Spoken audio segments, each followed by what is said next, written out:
Episode की शुरुआत होती है, हम तह को अपने कपड़े चेंज करते हुए देखते हैं और फिर जैसे उसका कपड़े चेंज करना हो जाता है वो आगे फिर जाने के लिए अपने घर से नीचे उतरने लग जाता है। और जब वैसे नीचे जा ही रहा था तभी अगले सेकंड उसको दिखाई देता है कि उसके सामने तो एक टेडी बियर पड़ा हुआ था, जिसको देखते स्माइल करता है और उसको हिस्सों की याद आ जाती है। जब कैसे कल के ही दिन में हिस्सों ने उसी टेडी बियर को पकड़ के वो तो तह के बारे में सोच रही थी, जिस बात को याद करने के बाद वो थोड़ा स्माइल करने भी लग जाता है और आगे कहता है कि हाँ मुझे तो ये बात अच्छे से याद है कि इसो तो पक्का से मुझे बहुत ज्यादा लाइक करती है, वो तो कल पक्का से मेरे बारे में कुछ ज्यादा ही सोच रही थी। और सीन चेंज हो तो मिसो को ही देखते जो जब अपना काम कर रही थी तब उसका फोन रिंग करता है और वो कहती है कि व्हाट, भला मुझे इस टाइम पे तह का मैसेज किया गया और भला इस टाइम पे क्या तह अपने काम करने के बीच में नहीं होगा। दौर है बिल्कुल ऐसा ही था। तह तो अपने ऑफिस में काम ही कर रहा था बट तभी वो बोर होके उसने पेपर में ड्राइंग बना लिया था और आगे उसने उसी ड्राइंग की पिक्चर को हिस्सों को भेजा हुआ था कि हिस्सों तुम्हें देखो मैं तो बिल्कुल रो रहा हूँ और मेरा काम करने का बिल्कुल भी मन नहीं कर रहा। और उसकी इस मस्ती मजाक को देख के तो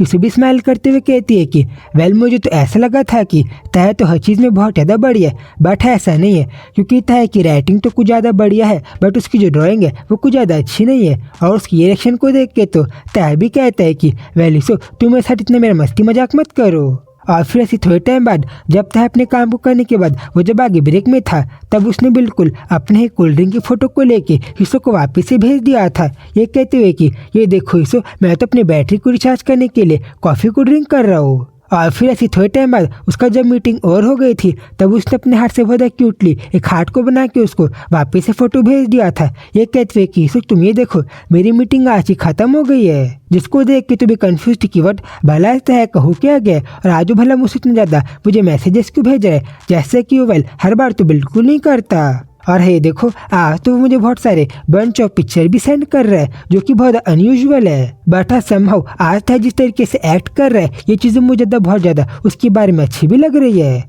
और वेल मुझे तो ऐसा भी लग रहा है कि तह ऐसा करके मुझे ये इंश्योर और एश्योर करने का ट्राई कर रहा है कि वो कहीं भी किसी और के साथ मैसअप नहीं कर रहा और वो मुझे बिल्कुल भी चीट नहीं कर रहा और वो मुझे सपोर्ट दे रहा है कि तह बिल्कुल मेरा ही है और हमेशा मेरा ही रहेगा। और वो कहती है कि ठीक है तो क्या तह के बिहेवियर के बाद क्या मैं भी उसे पिक्चर भेजूँ कि भला भी मैं क्या कर रही हूँ। और आगे जब उसके सामने कुछ ड्रिंक्स भी पड़े हुए थे तब वो मीट के फोटो को भेज के वो आगे सोचती है कि ठीक है क्या मैं इन फोटो को उसे भेजूँ। और उसको इन फोटो की पिक्चर को क्लिक करते हुए देख के उसके ऑफिसर भी कहती है कि वेल आज भला हिस्सों को हो क्या गया और भला वो भी चिकन की फोटो को क्यों खींच रही है। देन तभी हिस्सों को भी रियलाइज होता है कि वेल मुझे बस इस चीज़ की पिक्चर ही नहीं बट मुझे उससे अपने हाथ की फोटो को भी भेजना चाहिए और वो बिल्कुल ऐसी करने लग जाती है। देन तभी तह को भी ऐसा लगता है कि उसको शायद से किसी ने मैसेज किया है और फिर जैसे अपने फ़ोन को ओपन करता है उसे दिखाई देता है कि हाँ बिल्कुल इसने ने बिल्कुल ऐसे किया था और उसने एकदम ज़्यादा मस्ती मजाक में बहुत ज़्यादा क्यूटली उसे कहा था कि ठीक है तह तो तुम इस पिक्चर को देखने के बाद आगे ईट करना बिल्कुल मत भूलना और तुम जोर से खाना खा लेना। और इसो किसी बहुत ज़्यादा केयरिंग बिहेवियर को देख के तो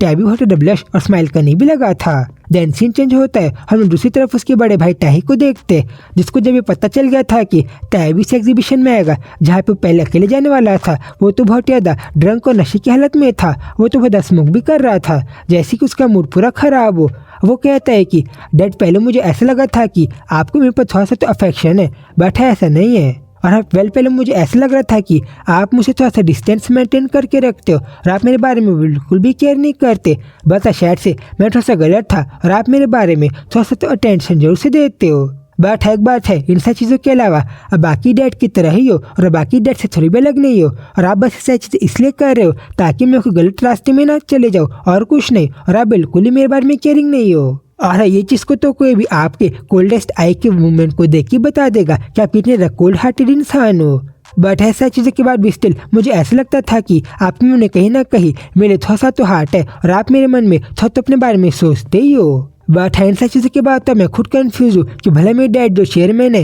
भला मैं उनके बारे में कुछ जानता हूँ कि नहीं या फिर मैं आगे क्या करूँ। बट वेल इस टाइप के पर्सन तो जरूर से अगर उनको कोई बच्चा मेरे जैसा उनके सामने खत्म भी हो जाएगा तो आगे चल के वो अपने आँखों को थोड़ा भी नहीं हिलाएंगे, जैसे कि एकदम कोल्डेस्ट गैंगस्टर है बिल्कुल वैसे ही, और उन्हें तो फर्क भी नहीं पड़ेगा कि मैं जिंदा हूँ या फिर नहीं। बट डैड आपको पता है मैंने तो बिल्कुल अच्छा ट्राई किया था कि मैं बहुत गुड ओल्डर ब्रदर बनूँ। और इस चीज को पूरा करने के लिए तो मैंने ये भी सोचा था कि मैं तहक को अच्छे से जीने ही नहीं दूंगा और मैं तहक को पूरा बर्बाद ही कर दूंगा और उसको बर्बाद करने के बाद मैं उसे जिंदा छोड़ दूंगा ताकि आपको भी अच्छा लगे। बट इन सब चीजों के अलावा पहले तो मुझे ऐसा लगा था कि तहक बस एक छोटा सा बड़ा बास्टर्ड है जो कि बस ऐसे इधर उधर रोम अराउंड कर रहा है और कुछ नहीं। बट ऐसा चीजों के बाद भी जो वर्स्ट पार्ट है वो ये है कि तय तो हंसी खुशी अच्छे से हैप्पी रहता है, बट मैं तो कभी भी हैप्पी नहीं रह पाता। मैं तो हमेशा वर्स्ट स्टेट में ही रहता हूँ। और उस हिस्सो नाम की लड़की को देखने के बाद भी मुझे ऐसा लगता है कि अगर मैं उस लड़की के साथ भी कुछ करूंगा तभी तय को कुछ फर्क नहीं पड़ेगा, क्योंकि वो मुझे ऐसी बिल्कुल भी नहीं लगी जिसके साथ तय पक्का से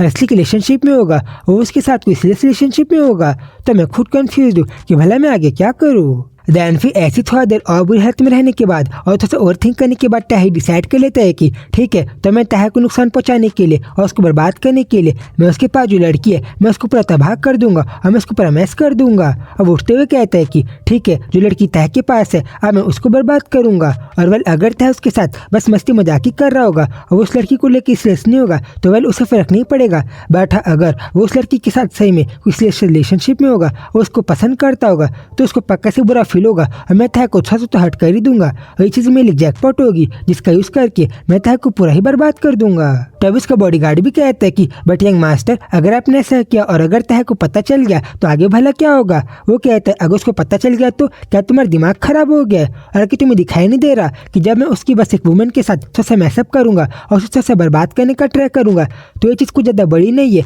वो चीज के आगे जब तुम्हें मेरी हालत दिखाई दे रही है ना कि मैं इस हाथ से जब सब कुछ जाने लगा है तब मैं कितने देर अपने माइंड को लूज कर रहा हूँ, मेरा तो पूरा दिमाग ही खराब हो गया। तो बस जब मैं तह के पास जो एक लड़की है मैं बस उसको बस थोड़ा सा तंग करने का ट्राई करूंगा तो ये चीज भला उस चीज के सामने भला कितनी छोटी सी बात है। इसलिए ठीक है, तो मैं तुम्हें जैसा कह रहा हूँ अब तुम बस वैसा करो और मुझसे कुछ ज्यादा पूछताछ मत करो। इसलिए ठीक है, तो मैं तुम्हें बताता हूँ कि भला मुझे तह उस लड़की को कैसे तंग करना है। और तभी सीन चेंज होता है, हम लोग थोड़े टाइम बाद तह कोई देखते हैं जो कि जय के साथ उसी ब्रिज में था। तभी जय उसको कहता भी है कि सर अभी तो मैं खुद कंफ्यूज हूँ कि भला बार बार अपने हर जगह की पिक्चर क्यों क्लिक कर रहे हो और आप भला इस तरीके से क्यों बिहेव कर रहे हो। और भला अगर आप मुझे बताओगे नहीं कि भला भी आपके मन में क्या चल रहा है तब तो सही में ओवरथिंक के कारण तो मेरा पूरा दिमाग ही खराब हो जाएगा। वो कहता है कि अरे तुम चिंता मत करो, मैं बस ऐसी सा चीजें कर रहा था और कुछ नहीं। जय रिप्लाई करता है, अच्छा ऐसा है क्या, और आप ऐसे जगह की फोटो क्लिक करके किसी और को ऐसे ही भेज रहे थे। देन तभी थोड़ा टाइम वेट करने के बाद वो आगे उससे कहता है कि वेल तह आपको पता है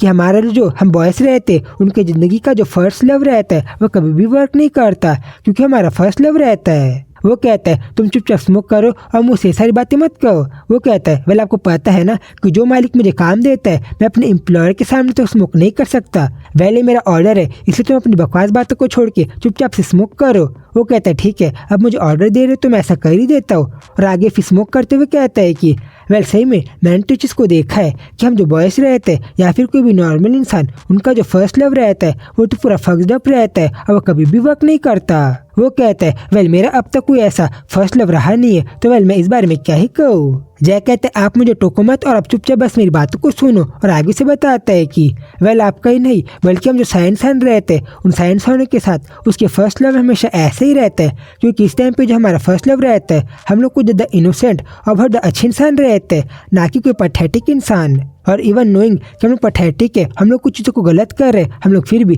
अपने सामने वाली गर्ल को बहुत लाइक करते हैं। और वेल इन सारी बातों के बाद तो मुझे मेरा ही फर्स्ट लव याद आ गया जहाँ पे कैसे आखिरी में मेरा ही दिल टूटा था और मैंने अपने आप को पूरा ब्रोकन ही कर दिया था अपने फर्स्ट लव के लिए। और वेल या फिर मैं ऐसा कहूँ कि मैं तो एक्सेप्ट ही नहीं कर पा रहा था क्योंकि तब मैं इतना ज़्यादा यंग था कि मुझे कुछ समझ में ही नहीं आ रहा था। और मैं भला कैसे समझता कि जब मैंने सामने वाले इंसान को मेरा सब कुछ दे दिया जो मैं उसे दे सकता था तो इन सारी चीज़ों के बाद भी भला उसने मुझे कैसे अबैंडन कर दिया और मुझे छोड़ दिया। और वह सही बात थी जो मुझे आपको मेरे फर्स्ट लव के बारे में बताना था कि कैसे हमारा जो फर्स्ट लव रहता है वो आगे अगर वर्क ना करे तो बस हमारा एक एक्सपीरियंस बन के रह जाता है जिसके बारे में हम लोग याद करते। तभी तय उसे बताता है कि वेल मैंने तुम्हारी बातों को सुन लिया बट तुम्हें पता है ना कि तुम्हें सारी बातों को एक गलत इंसान को बता रहे हो क्योंकि अभी तो मैं बिल्कुल वैसे ही मैन हूँ जो कि अपने पहले प्यार के लिए उन सारी चीज़ों को दे रहा हूँ जिन चीज़ों को मैं दे सकता हूँ और इसके लिए तो मैं किसी भी हद तक जा सकता हूँ उसे बचा के रखने के लिए। और तभी जब बताता है कि वेल आपको पता है ना कि आजकल के टाइम में पैसा लव के भी ज़्यादा आगे आता है और आपका प्यार तो बिट्रे कर सकता है बट आपको मनी लव के आगे कभी बिट्रे नहीं करती और मनी हमेशा आपके पास ही रहती है। इसलिए मैं आपको मेरे प्लान के बारे में बताता हूँ कि मेरा प्लान है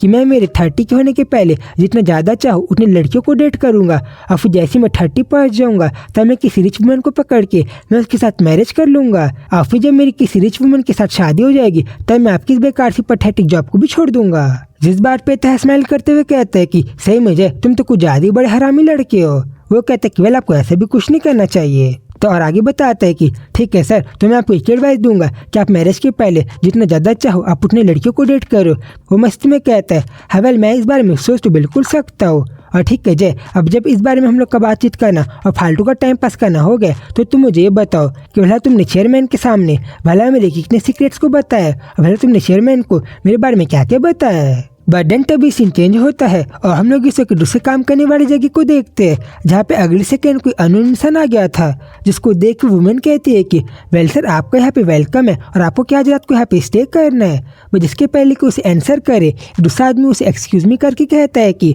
वेल मैम मुझे दरअसल यहाँ पे आपसे कुछ जरूरी बात करना था। और ये लड़का और क्यों नहीं बल्कि तय का बड़ा भाई तय ही था और अभी यहाँ पे हिस्सों को भला क्या नुकसान पहुँचाने के लिए है और आगे स्टोरी में क्या होगा इसी तो इसके सारे चैप्टर पे खत्म होता है। तो बस अगर आप सबकी वीडियो अच्छी लगी हो तो आप लोग इस वीडियो को जरूर से हाइप करना। तो फिर जल्दी ही मिलूंगा इसके आगे की स्टोरी के साथ, तब तक के लिए बाय बाय।